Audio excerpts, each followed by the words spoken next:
नमस्कार विद्यार्थी मित्रांनो, आज आपलं मी स्वागत करत आहे। आपण याआधी पाठ पाहिला होता, उपवास पाठ।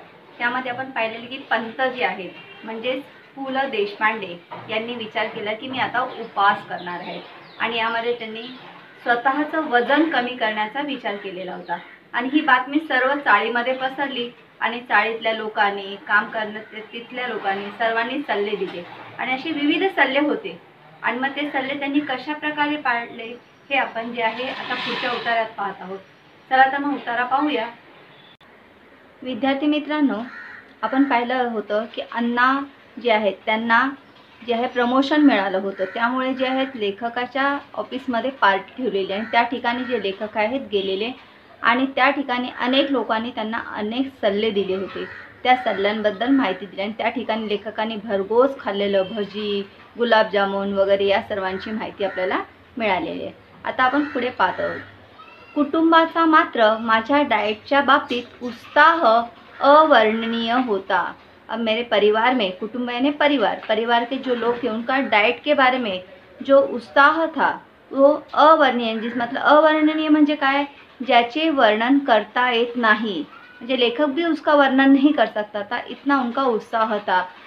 कारण रोज काही काही चमत्कारिक पदार्थ माझ्या पानात पड़ायला लागले। अब देखो उन्होंने बताया कि रोज जो है अलग अलग जो पदार्थ होते थे वो जो है उनके थाली में आते थे और वो उन्हें खाने पड़ते थे।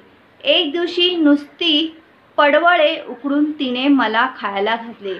एक दिन क्या हुआ पता है, खाली पडवळ जो है, पडवळ एक सब्जी का नाम है, तो वहाँ पर उन्होंने उबाल कर, उकडून यानी उबाल कर उसने, तिने मतलब लेखक की पत्नी ने उनको खाने के लिए दिए।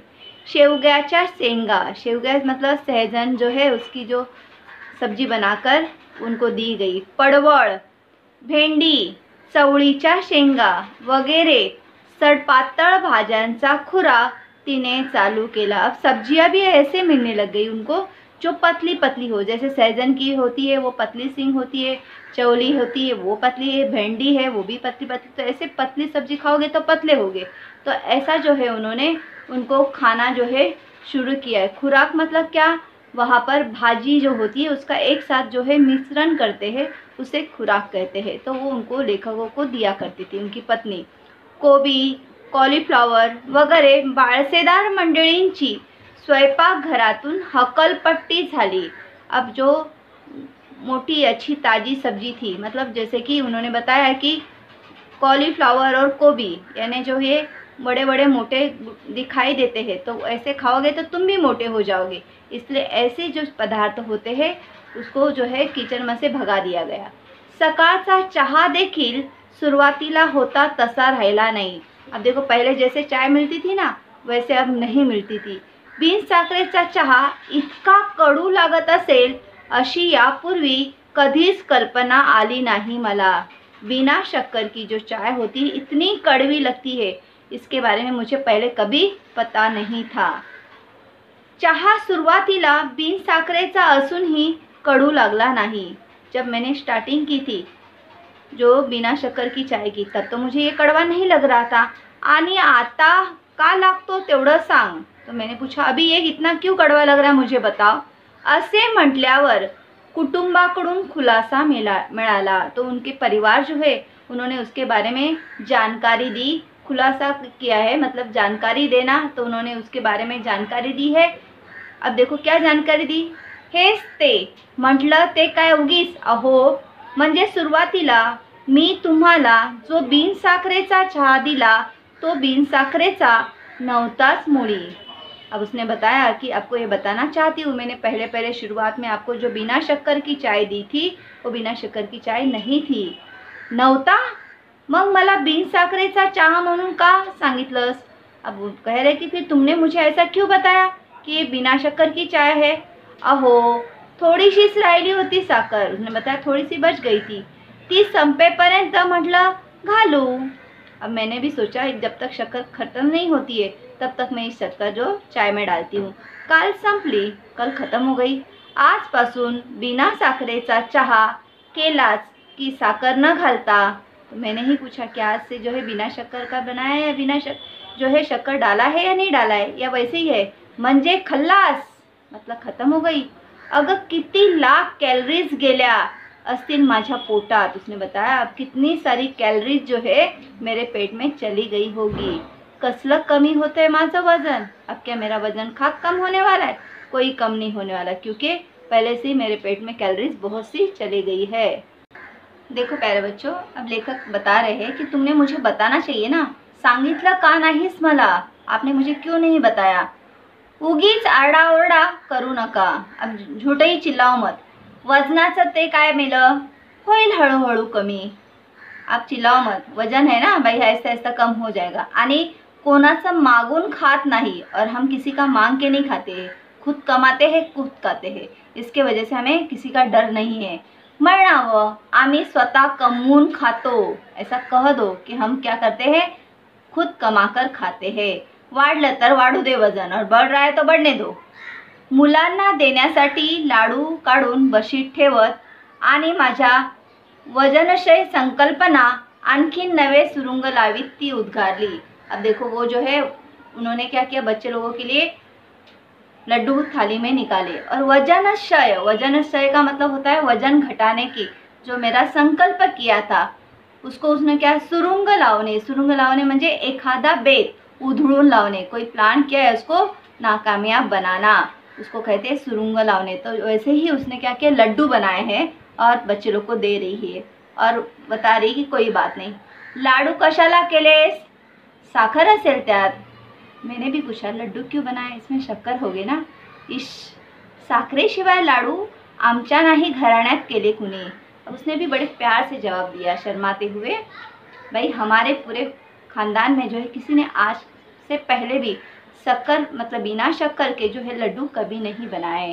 तात्पर्य, चहा बिना साखरेचा होता है खरे, परंतु लाडवाच्या रूपाने काही कैलोरीज पोटात गेल्याच। लेकिन जो है लड्डू खाने पर बहुत सी कैलोरी जो है मेरे पेट में गई, लेकिन मैंने चाय जो है बिना शक्कर की पी।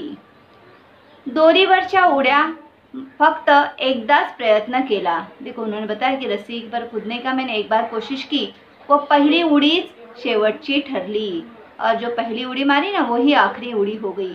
कारण 8x10च्या आमच्या दिवाणखान्यात प्रथम दोरी संपूर्ण फिरवणे अवघड। हमारा कमरा जो इतना छोटा था कि रस्सी घुमाना बहुत कठिन था। एकदा डोक्यावरून दोरी पलीकडे गेली, ती ड्रेसिंग टेबलावरच्या तेलाच्या व औषधाच्या बाटल्या खाली घेऊन आली। एक बार रस्सी घुमाई और जो ड्रेसिंग टेबल पर तेल की दवाई की जो बाटलियाँ थी उसको उसने नीचे लाकर ही रख दिया, यानी सब बाटलियाँ टूट गई। दुसऱ्यांदा अर्धवट गॅलरी आणि अर्धवट घरात राहून दोरी फिरवली, ती आचार्य बर्व्यांच्या गळ्यात। और दूसरी बार मैंने रस्सी जो घुमाई गैलरी में जाकर, तो आचार्य बर्वे थे उनके गले में जाके लग गई। त्यांचा माझ्यावर आधीच राग होता, पहले ही वो मुझ पर बहुत गुस्सा करते थे। मी उपास करतो हे कळल्यावर चाळीतली सारी मंडळी समाचाराला येऊन गेली, और वो मुझसे बहुत नफरत करते थे। इसीलिए जब देखो मैंने उपवास किया तो सारे लोग आए, परंतु आचार्य बाबा बर्वे शेजारच्या खोलीत असूनही आले नाही, लेकिन वो मुझे मिलने नहीं आए, कारण उपवास हे त्यांचे खास राखीव कुरण होते। राखीव कुरण म्हणजे काय, एखाद्या विषयामध्ये गती असणे, ह्याला आपण काय म्हणतो, राखीव कुरण म्हणतो। तो यहाँ पर हम लोगों ने देखा है कि आचार्य जो बाबा थे यानी आचार्य बर्वे जी, उनके जो गले में रस्सी लग गई है, हा दुष्टपणा माझ्या गळ्यात दोरी अडकून केलास हे ठीक झालं, पण तुमच्या वयाला न शोभणारा या धिंगामस्तीला दुसरा कोणी माझ्यासारखा बळी पडला असता तर तुमची धडगत नव्हती। मी तुम्हाला क्षमा करतो। अब देखो उनके गले में रस्सी ली, उन्होंने कहा तुमने मेरे साथ किया ठीक है, लेकिन इस उम्र में तुम्हें शोभा नहीं देता है, और दूसरे के साथ करते तो तुम्हारी हालत वो जो है खराब कर देते, ऐसे उन्होंने मुझे कहा। पण मी हे मुद्दाम केलं नाही आचार्य, उन्होंने बताया मैंने जानबूझकर नहीं किया है आपके साथ। अहो वजन कमी करायला दोरीच्या उड्या मारतोय मी। उसने बताया कि मैंने वजन कम करने के लिए रस्सी कूद रहा हूँ, काही उपयोग होणार नहीं। उन्होंने सीधा कहा कि उसका कोई फायदा नहीं। का म्हणजे जिभेवर ताबा नहीं तुमचा। उन्होंने बताया जबान पर तुम्हारा कंट्रोल नहीं है, संयम हवा, आपको संयम रखना चाहिए। मनाची एकाग्रता हवी, उन्होंने बताया मन को एकाग्र करना चाहिए। त्यासाठी प्रथम म्हणजे काही गोष्टी सोडाव्या लागतील और उसके तुम्हें पहले कुछ जो चीजें है छोड़नी होगी। आता या उड्या मारायला मी लाज देखील सोडली, हे पाहता ना तुम्ही बाबा। अब उनको मुझे भी बहुत गुस्सा आया, मैंने कहा कि आप जानते हैं छोड़ना चाहिए छोड़ना चाहिए, मैंने लाज छोड़ दी और आप देख ही रहे हो मैं कैसे कूद रहा हूँ। ठीक है, प्रथम बोलना सोड़ा। उसने बताया कि वो तो सब ठीक है, लेकिन अब तुम जो बड़बड़ बड़बड़ करते रहते हो ना दिन भर, उसे छोड़ दो। बोलणं सोडू, बोलणंही छोड़ दू? अजिबात। खाण्यासाठी तोंडाचा वापर कमी करायचा एवढं पहिलं तुम्ही, पण बोलण्यासाठी देखील त्याचा वापर बंद केल्याशिवाय तुमची जीभ ताब्यात राहणार नहीं। उसने कहा कि आपको क्या करना है, खाने के लिए जो मुंह खोलते उतना ही, लेकिन जबान पर कंट्रोल रखना है बोलने के लिए भी, और जो है जबान आपको बंद रखनी है। अब उन्होंने मुझसे कहा कि बोलना नहीं, पण मला बोललंच पाहिजे बाबा, मुझे बोलना ही होगा। मी केविलवाण्या स्वरात ओरडलो। केविलवाना स्वर म्हणजे विनवणी करणारी भाषा। मैं विनंती के स्वर में उनसे कह रहा हूँ कि मुझे बोलना ही पड़ेगा। का पण? एवढा संयम नाही तुमच्यात, ऐसा क्यों बोलना ही पड़ेगा? संयम से काम लो। मौनाचं सामर्थ्य मोठं आहे। जितना आप बात नहीं करोगे, मौन रखोगे, उसमें बहुत ताकत होती है। मौन ही शक्ती आहे। मौन ही उड्या मारायच्या माझ्या दोरीचे एक टोक हातात धरून बाबा 1 तास मौनाचं महत्व या विषयावर बड़बड़त होते। और उन्होंने रस्सी हाथ में पकड़ ली और 1 घंटे तक उन्होंने क्यों मौन रखना है उसके बारे में उन्होंने बताया। शेवटी त्यांचा वाक्य प्रवाह अड़ून मी ओरडलो। आखिर में उनकी बातों को रोकते हुए मैं जोर से चिल्लाया, पण बाबा मी बोललो नाही तर खाऊ काय? अगर मैं बोलूँगा नहीं तो खाऊगा क्या? म्हणजे बोलण्याचा आणि खाण्याचा संबंध काय? उन्होंने बताया कि बोलने का और खाने का संबंध क्या है? मी टेलीफोन ऑपरेटर आहे बाबा, दिवसभर बोलावंच लागतं मला। आखिर में टेलीफोन ऑपरेटर हूँ और दिन भर मुझे जो है लोगों से बात करनी ही पड़ती है। मग कसलं वजन उतरणार तुम्ही? उन्होंने कहा कोई बात नहीं, तुम्हारा वजन उतरने वाला नहीं है। अत्यंत कारुण्यपूर्वक कटाक्ष टाकून बाबा गेले। जैसे उन्होंने मुझे जो है कहा कि अब तुम्हारा वजन जो है घटने वाला नहीं है, इस तरह से उन्होंने मुझे ताना मारकर कहा। आणि त्यांच्या गळ्यात पडलेली दोरी मघाशी मी गच्च का आवळली नाही या विचाराने मला पश्चाताप झाला। और तब मेरे मन में आया ये रस्सी जब उनके गले में गिरी थी तो मैंने क्यों उसको जोर से कसी नहीं। इस बारे में मुझे बहुत पश्चाताप हो रहा था। विद्यार्थी मित्रांनो, आपल्या समोर जे शब्दार्थ दिलेले आहेत ते आपल्याला लिहायचे आहेत। देखो शब्दों के अर्थ दिए हैं, यहाँ पर हमें लिख कर लेना है। सहस्रावधी म्हणजे हजारों, अस्सल, अस्सल म्हणजे शुद्ध, ऑर्डर, ऑर्डर म्हणजे आज्ञा, केविलवाना स्वर म्हणजे विनवणी करणारी भाषा, वायू, वायू म्हणजे वारा, भक्षण म्हणजे खाणे, अवर्णनीय म्हणजे वर्णन करता न येण्याजोगे, खुराक, खुराक म्हणजे भाज्यांचे एकत्र मिश्रण, बाळसेदार म्हणजे गुटगुटीत, खल्लास म्हणजे संपणे, वजनाशय म्हणजे वजन घटणे। अशा प्रकारे शब्दार्थ दिलेले आहेत। अब हम वाक्य प्रचार की ओर चलते हैं। पहा या ठिकाणी वाक्य प्रचार दिले आहे। वाक्य प्रचार व त्याचे अर्थ।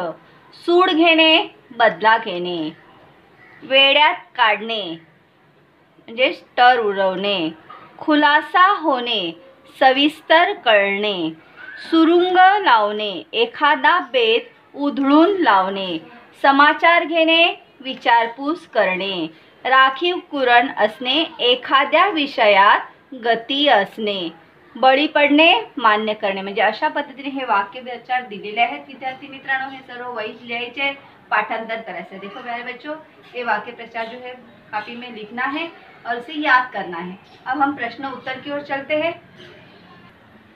देखो प्यारे बच्चों, हमें सवाल इस तरह से दिया जाता है। प्रश्न पहिला, पुढील गद्य उतार्याच्या आधारे दिलेल्या सूचनानुसार कृती करा। मतलब हमें जो उतारा यानी पैराग्राफ दिया गया है उसको पढ़ना है, उसके आधार पर हमें जो सूचना दी गई है उसके अनुसार काम करना है। कृती 1, यामध्ये आकृती पूर्ण करा। त्यामध्ये बघा प्रश्न नंबर 1 दिला आहे, पंतांच्या आहार नियंत्रणाविषयी त्यांच्या पत्नीच्या प्रतिक्रिया। मतलब पंत जो थे उन्होंने आहार नियंत्रण करना था, आहार कंट्रोल करना था, उनकी पत्नी की जो प्रतिक्रिया थी वो क्या थी। तो 1 2 3 4 ऐसे हमें 4 बॉक्स दिए गए हैं, तो उन चारों बॉक्स में हमें लिखना है। तो पहली प्रतिक्रिया में लिखेंगे रोज़ चमत्कारिक पदार्थ खायाला घालने। वो जो है रोज़ जो है ऐसे चमत्कारिक, जो आज तक सब्जियां देखी नहीं ऐसी सब्जियां उनको खिलाती थी। 2 नंबरमध्ये लिहिणार आहोत उकडलेली पडवळे खायला घालणे व बिन साखरेचा चहा, उबाला हुआ पडवल और बिना शक्कर की चाय। तिसऱ्यामध्ये लिहिणार आहोत शेवग्याच्या व चवळीच्या शेंगा, भेंडी वगैरे सडपातळ भाज्यांचा खुराक देणे। तिसऱ्यामध्ये लिहिणार आहोत शेवग्याच्या व चवळीच्या शेंगा, भेंडी वगैरे सडपातळ भाज्यांचा खुराक देणे। आणि 14मध्ये लिहिणार आहेत कॉलीफ्लॉवर, कोबी वगैरे बाळसेदार भाज्या वर्ज्य। कॉलीफ्लॉवर, कोबी वगैरे बाळसेदार भाज्या वर्ज्य। म्हणजे अशा पद्धतीने ह्या ज्या 4 प्रतिक्रिया या ठिकाणी आपल्याला लिहायचं आहे। त्यानंतर पहा दुसरा प्रश्न, आचार्य बाबा बर्वे यांचा सल्ला। जो बर्वे थे आचार्य बाबा, उनके बाजू में रहते थे, उन्हें 4 सलाह दी है। तो कौन कौन सी 4 सलाह है देखेंगे। 1 2 3 4 बॉक्स दिए गए हैं, इन बॉक्स में हमें लिखना है। पहला जो दी गई सलाह है जिभेवर ताबा, जबान पर जो है हमें कंट्रोल करना है। दुसऱ्यामध्ये लिहिणार संयम ठेवा। तिसऱ्यामध्ये लिहिणार एकाग्रता हवी, काय पाहिजे आहे ते एकाग्रता। आणि चौथ्यामध्ये लिहिणार आहे बोलणे बंद। तर तुम्ही आचार्य बर्वे जेव्हा लेखक दोरी उड्या खेळत होते तेव्हा तो पॅरेग्राफमध्ये बघाल तर ही 4 जे शब्द आहेत तुम्हाला मिळेल। पुन्हा एकदा मी सांगते, लक्षात घ्या। पहिल्यामध्ये आपण लिहिणार आहोत जिभेवर ताबा, दुसऱ्यामध्ये लिहिणार आहोत संयम ठेवा, तिसऱ्यामध्ये लिहिणार एकाग्रता हवी आणि चौथ्यामध्ये लिहिणार आहे बोलणे बंद। म्हणजे अशा पद्धतीने तुम्ही जी प्रश्नांची उत्तरं आहेत ती लिहायची आहेत। प्रश्न दूसऱ्यामध्ये पहा खुराकाच्या भाज्या, म्हणजे लेखक जब खुराक लेते थे तो उसमें कौन कौन सी सब्जियां जो है एकत्र मिश्रण करके उनको मिलती थी। तो पहले में लिखेंगे हम लोग। पहिल्यामध्ये लिहायचे बघा 4 बॉक्स दिलेले आहेत। तर पहिल्या बॉक्समध्ये आपण लिहिणार आहोत शेवग्याच्या शेंगा, दुसऱ्यामध्ये लिहिणार आहोत पडवळ, तिसऱ्यामध्ये लिहिणार आहोत भेंडी आणि चौथ्यामध्ये लिहिणार आहोत चवळीच्या शेंगा। म्हणजे अशा पद्धतीने 4 बॉक्समध्ये 4 भाज्या तुम्हाला लिहायच्या आहेत। त्यानंतर तिसरा प्रश्न पहा पुढील शब्दसमूहासाठी उतार्यातून एक शब्द शोधा। मतलब हमारा पैराग्राफ है, उसमें से हमें एक शब्द ढूंढना है।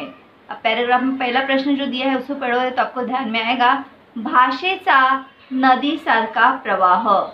तो भाषेचा नदीसारखा प्रवाह यानी या ठिकाणी लिहिणार आपण वाक्य प्रवाह। काय लिहिणार आहोत वाक्य प्रवाह। नदीसारखा जो आपली वाक्य प्रवाह हा शब्द लिहिणार। दुसऱ्यामध्ये आहे टेलिफोन जोडून देण्याचे काम। टेलिफोन जोडून देण्याचे काम करणारा कोण काम करतो टेलिफोन ऑपरेटर। कोण करतो टेलिफोन ऑपरेटर। आणि तिसरा आहे ठरवलेले व्रत मध्ये सोडणे, म्हणजे जो व्रत होता उसे बीच में ही छोड़ते उसे क्या कहते व्रतभंग। म्हणजे असे जे शब्द आहेत ते उतार्यामध्ये आलेले आहेत।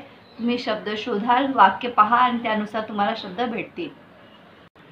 पहा विद्यार्थी मित्रांनो, आपण आता प्रश्नांची उत्तरं पाहिली, शब्दार्थ पाहिले, याचा सतत अभ्यास करा। उतारा जो दिलेला असतो हा सतत जो तुम्ही वाचाल तर तुम्हाला प्रश्नांची उत्तरं शोधता येईल। देखो प्यारे बच्चों, हमें ध्यान रखना है कि हमें जो पैराग्राफ दिया जाता है उसे हमें पढ़ना है और वो उत्तर जो दिया गया हो वो कहाँ पर लिखा हुआ है उसे ढूंढना है। उससे हमें अच्छी आदतें लग जाएगी और जो है हम बड़ी आसानी से उस सवाल का जवाब ढूंढ पाएंगे। तो मैं आशा करती हूँ कि आप इसी तरह से काम करोगे और जो जितना भी आप लोग को घर काम दिया जाए उसको सही समय पर पूरा करो। और फिर मिलते हैं अगले वीडियो में। नमस्ते।